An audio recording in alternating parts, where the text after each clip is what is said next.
नमस्कार साथियों, हम लोगों की जो 700 प्लस की सीरीज़ है उसको हम लोग आगे बढ़ा रहे हैं। आज का हमारा जो दूसरा टॉपिक है, जैसा कि हम लोगों को पता है कि ये 700 टॉपिक एग्ज़ाम से पहले सारे डे बाय डे कवर होते जाएंगे। अभी हम लोग डेली के 1-2 कोशिश करेंगे, देन उसके बाद हम लोग धीरे धीरे टॉपिक की रफ्तार बढ़ाते जाएंगे जैसे जैसे एग्ज़ाम्स पास में आएगा। तो बिना टाइम वेस्ट किए मुद्दे पर आते हैं। जो हमारा जो दूसरा टॉपिक है आज का वो है सोडियम आयन बैटरी। क्योंकि अभी तक हम लोगों ने दोस्तों लिथियम आयन बैटरी के बारे में लगातार पढ़ते हुए आ रहे हैं, ठीक है ना। सोडियम आयन बैटरी का जो वैज्ञानिकों का अधिक मतलब ये लिथियम आयन बैटरी से ज़्यादा इफेक्टिव बताई जा रही है या उसका स्थान ले सकती है। तो क्या है इसके बारे में, कहाँ इसकी खोज की गई, उसके बारे में हम लोग समझने की कोशिश करते हैं। जो हाल ही में यूनिवर्सिटी ऑफ ह्यूस्टन यूएस की जो एक यूनिवर्सिटी है उसमें इसका जो इलेक्ट्रोलाइट विकसित किया गया है, किसके लिए, जो सोडियम आयन बैटरी को व्यावसायिक रूप से अधिक व्यवहार्य बनाने में महत्वपूर्ण योगदान देता है। तो अब यहाँ से आप लोग समझ सकते हैं कि जो सोडियम आयन बैटरी है इसको किसकी जगह ले रहे हैं, व्यावसायिक रूप में, मतलब इसका भी एज ए इंडस्ट्री में इसका यूज हो सकता है, ठीक है ना। कैसे, देखिए, जल्द ही सोडियम आयन बैटरी तकनीक लिथियम आयन बैटरी के एक विकल्प के रूप में इस्तेमाल की जाएगी। आप लोग समझ सकते हैं, इसमें ये साफ साफ कह रहा है कि जो सोडियम आयन बैटरी है जो लिथियम आयन बैटरी की जगह ले सकती है। अगर मान लो लिथियम आयन बैटरी के अल्टरनेटिव सोर्स या इसके जो पार्ट्स हैं, पार्ट्स बोलो या इसका जो कच्चा रॉ मटेरियल है वो अगर कहीं नहीं मिल रहा हो या उसका अप डाउन चल रहा हो, तो ये उसका एक अल्टरनेटिव विकल्प हो सकता है। जो हो सकता है जैसे भारत है चाइना से ज़्यादातर एक्सपोर्ट करता है रॉ मटेरियल के लिए, ठीक है ना। तो आपको पता है कि विनिर्माण का हब है चाइना, तो ये उसका जो अल्टरनेटिव एक ऑप्शन है। तो कल को लिथियम का अगर रॉ मटेरियल कम है तो वो सोडियम आयन बैटरी की ओर जा सकता है, उसका एक अल्टरनेटिव विकल्प हो सकता है। इसको आप डायग्राम से भी देख सकते हैं। इसमें जो डिस्चार्ज चार्ज, अब इसके बारे में थोड़ा अलग से पढ़ेंगे हम लोग, एक बार आप इमेज से समझ सकते हैं। ये देखिए इसमें किस प्रकार कॉपर वाला, अब देखिए इसमें ये कॉपर इलेक्ट्रोलाइट है या इलेक्ट्रोड बोल सकते हैं आप लोग, और इसमें जिंक का इसका जो ब्रिज बनाया गया है वो है किसका, साल्ट का ब्रिज है। तो ये जो सोडियम और आयन इन दोनों का बैटरी का ये जो प्रोसेस चलता है, इसकी विशेषताएं क्या, अब हम लोग उस पर आते हैं। अब देखिए आगे,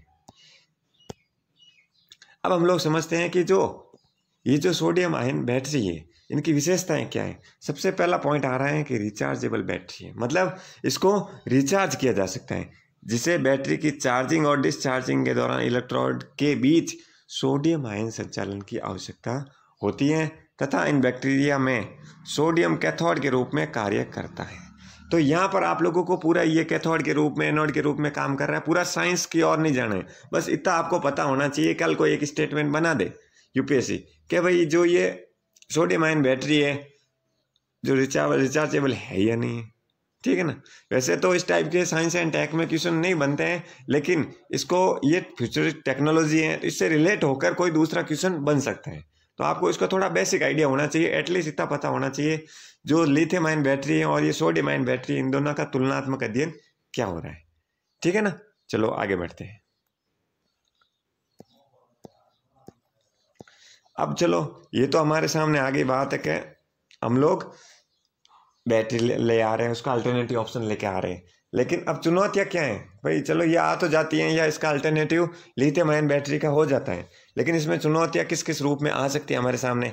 तो उसमें देखिए, लिथियम आयन निकासी हेतु खनन प्रथाओं में पर्यावरण को नुकसान पहुंचाया है। तो ये क्या कह रहा है, जो लिथियम आयन है ना निकासी है, तो मतलब उसका जो वेस्टेज आ रहा है वो क्या है, पर्यावरण के लिए क्या है, कहीं ना कहीं एक नुकसानदायक सोर्स बना हुआ है, ठीक है ना।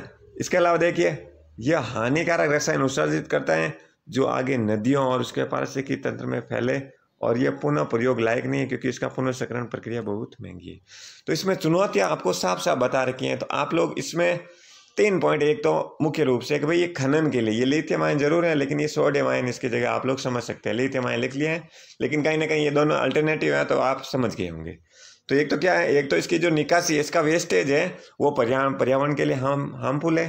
दैन उसके बाद देखिए इसमें क्या हानिकारक रसायन होते हैं, तो वो क्या है आगे नदियों और इकोसिस्टम में आगे आगे फैलते जाते हैं, क्योंकि आपको पता है केमिकल होता है, ठीक है ना। रसायन है तो रसायन है तो कहीं ना कहीं इनकी रिएक्शन है नदियों के माध्यम से पानी के बहुत सारे बॉडीज में, जहाँ पीने का पानी पहुंच रहा है नदियों के माध्यम से, उनमें साइड इफेक्ट्स और बहुत सारी बीमारियों का कारण बन सकता है, ठीक है। नेक्स्ट में क्या कहा इन्होंने, ये पुनः प्रयोग लायक नहीं है, क्योंकि इसकी पुनर्चक्रण प्रक्रिया बहुत महंगी है। अब ये भी हो गया कि भाई आपका चलो ये वेस्टेज हो गया सोडियम आयन, लेकिन अब इसका अगर आप इस्तेमाल नहीं कर पा रहे तो कहीं ना कहीं ये चीज़ है जो और नुकसानदायक हो गई, क्योंकि अपन प्लास्टिक के लिए गवर्नमेंट क्या कर रही है कि जो चाहे ताकि पुनर्चक्रित हो उस प्रकार के प्लास्टिक प्रोडक्ट को ला रही है, पॉलीथीन को बंद कर रही है।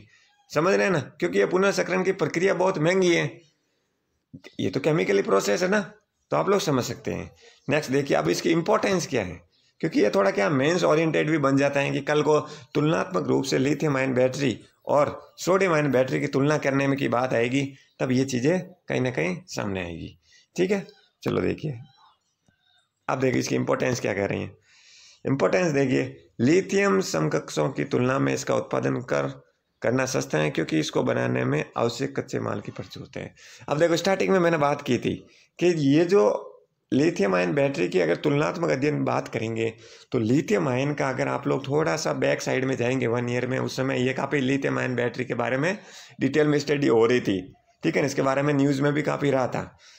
ये जो न्यूज़ है डाउन टू अर्थ की है। ठीक है, डाउन टू अर्थ आपको पता है मैगजीन भी आती है, और ये जो बहुत मतलब अर्थ वीक है जो भी इकोसिस्टम से रिलेटेड और साइंस टेक से रिलेटेड है उसके बारे में बात करता है। तो जो लिथियम आयन बैटरी है इसका जो कच्चा माल है वो तो कम मिलता है, लेकिन ये सोडियम आयन बैटरी का जो कच्चा माल है इजीली थोड़ा अवेलेबल हो जाता है तुलनात्मक रूप से। तो मैंने आपको स्टार्टिंग में कहा था यदि लिथियम आयन का जो रॉ मटेरियल है हम लोग चाइना से ज़्यादा एक्सपोर्ट कर रहे हैं, तो अगर ये उसका अल्टरनेटिव ऑप्शन बन जाता है तो हम लोगों को उसकी ओर ना जाकर यहीं से आप लोगों को थोड़ा सोर्स मिल जाएगा, तो इस पर स्टेप लिया जा सकता है गवर्नमेंट के द्वारा। ठीक है ना, कंपनीज के द्वारा वर्क करेगी तो ऑब्वियसली कहीं ना कहीं ये चीज़ें अपनी कंट्री में अप्लाई होती रहेगी, या इवन जो भी इससे रिलेटेड रिसर्च कर रहा है या अप्लाई करेगा तो उसका रॉ मटेरियल होगा तो उसको बेनिफिट होना ही होना है। ठीक है ना, क्योंकि उसका ये अल्टरनेटिव ऑप्शन है। क्लियर है, तो इसमें ये भी है कुछ फ़ायदे भी है कुछ नुकसान है, जैसा कि हर थिंग के बारे में कहा जाता है। ठीक है ना दोस्तों, इस वीडियो में थोड़ा तबीयत थोड़ी डाउन है इसलिए थोड़ी वॉइस में और इश्यू होगा, लेकिन आप ऐसा ही अपना सपोर्ट बनाए रखें। अगर आप लोगों को यह एफर्ट अच्छा लग रहा है तो मोटिवेट के लिए आप प्लीज़ लाइक करें, शेयर करें, सब्सक्राइब करें। धन्यवाद।